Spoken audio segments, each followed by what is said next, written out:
जय माता दी दोस्तों, आप सभी का स्वागत है हमारे YouTube चैनल में। दोस्तों, आज की इस वीडियो में हम बात करने वाले हैं 15 अक्टूबर और 16 अक्टूबर के तुला राशिफल के बारे में। तुला राशि के लोगों के लिए ये 2 दिन कैसे रहेंगे, इन 2 दिनों में ग्रह नक्षत्रों की स्थितियाँ कैसी होंगी, कौन से योग, कौन से नक्षत्र और कौन सी तिथि होगी जो कि शुभ रहने वाली है, जहां आपको लाभ होगा, कहां आपको सावधानी रखनी है, जानेंगे सब कुछ इन 2 दिनों के बारे में।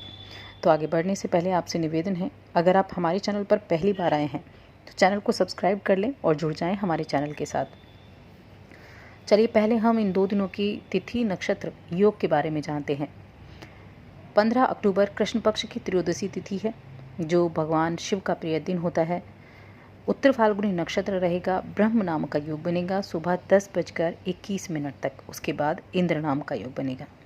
गुरुवार का दिन है, सूर्य कन्या राशि में चल रहे हैं और चंद्रमा भी कन्या राशि में है, यानी सूर्य और चंद्र दोनों ही कन्या राशि में युति कर रहे हैं।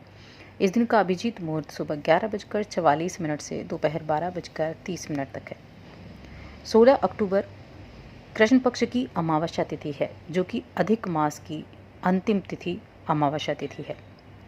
इस दिन हस्त नक्षत्र होगा, वैधृति नाम का योग बनेगा। शुक्रवार का दिन है, माँ लक्ष्मी का प्रिय दिन। सूर्य कन्या राशि में, चंद्रमा कन्या राशि में, चित्रा नक्षत्र में, और सूर्य इस दिन का जो अभिजीत मुहूर्त है वो सुबह 11:43 से दोपहर 12:29 तक रहेगा।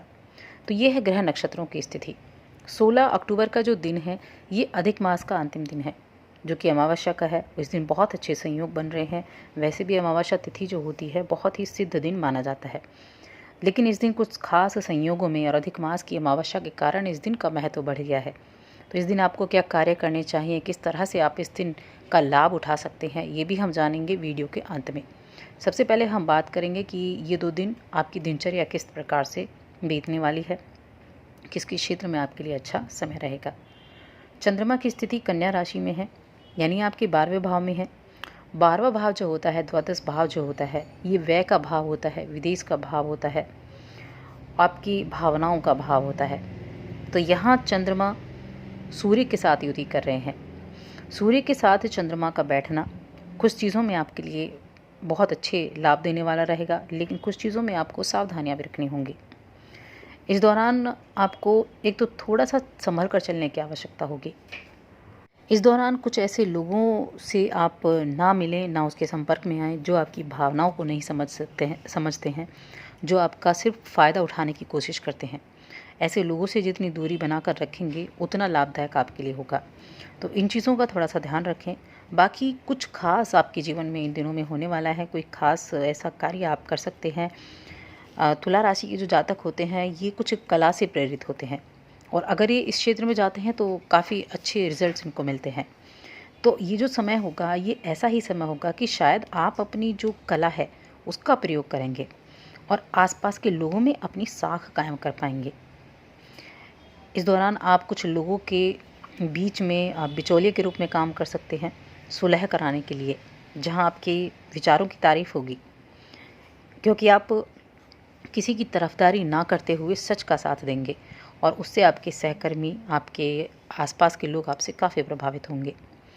हर तरह के समस्याओं को सुलझा पाएंगे और लोगों का जो विश्वास है वो आपके ऊपर बढ़ेगा। किसी भी तरह की मुश्किल क्यों ना हो, हर परिस्थिति से बिना परेशानी के बाहर आप निकल पाएंगे। तो ये समय कई तरह से अनुकूल रहेगा। अगर आप एक हस्तशिल्पी हैं, कलाकार हैं, तो दोनों ही दिन आपके लिए बहुत बेहतरीन साबित होंगे। आप पाएंगे कि आपकी कलात्मकता को एक पहचान मिल गई है। ऐसा खास संयोग है कि कला से जुड़े लोगों के लिए ये 2 दिन एक वरदान साबित हो सकते हैं। इसीलिए आप बहुत बढ़िया विचारों को जन्म देंगे, विचार बहुत सराहनीय होंगे। अगर किसी संस्थान में काम करते हैं तो इस दौरान आपके किसी प्रोजेक्ट की, किसी कार्य की सराहना हो सकती है। आपके उच्च अधिकारी आपसे काफ़ी प्रभावित हो सकते हैं, जिसका आपके लिए कोई बोनस या कि प्रमोशन के तौर पर आपको कोई गिफ्ट भी मिल सकता है। अगर आपके पेरेंट्स व्यवसाय करते हैं तो आपको इस व्यवसाय का हिस्सा बनने का न्योता मिल सकता है। अगर वो कोई भी बिजनेस करते हैं किसी तरह का, तो उससे जुड़ने का मौका आपको मिल सकता है। तो आपके लिए ये काफ़ी असमंजस की स्थिति होगी, जिसमें निर्णय लेना आपको काफ़ी मुश्किल हो सकता है, समय काफ़ी लग सकता है। लेकिन चिंता ना करें, क्योंकि जो भी निर्णय आप सोच समझ कर लेंगे वो निर्णय आपके हित में होगा, क्योंकि आपने सोच समझ कर निर्णय लिया है तो आपके हित में रहेगा। इन दिनों में आप अपनी आमदनी की बढ़ोतरी की बात सोच रहे हैं तो कहीं ना कहीं से आर्थिक लाभ मिलने की खबर ज़रूर मिलेगी। वक्त लगता है, लेकिन आखिरकार जो सब्र करता है उस सब्र का फल मीठा होता है। इसलिए समझदारी से निवेश कीजिए, धैर्य से काम कीजिए, संयम से काम कीजिए, लाभ ज़रूर मिलेगा। जो लाभ आपको लंबे इंतज़ार के बाद मिलता है वो लाभ आखिरकार आप संचित करके रखते हैं, यूं ही खर्च नहीं करते हैं। इन 2 दिनों में आपकी जो डेली इनकम वाले लोग हैं उनके लिए भी काफ़ी अच्छे आय बढ़ने के योग बने हुए हैं। अगर आप शेयर मार्केट से जुड़े हुए हैं या आप ट्रेडिंग में हैं तो इन लोगों के लिए कोई बहुत बड़ा लाभ मिलने का योग है।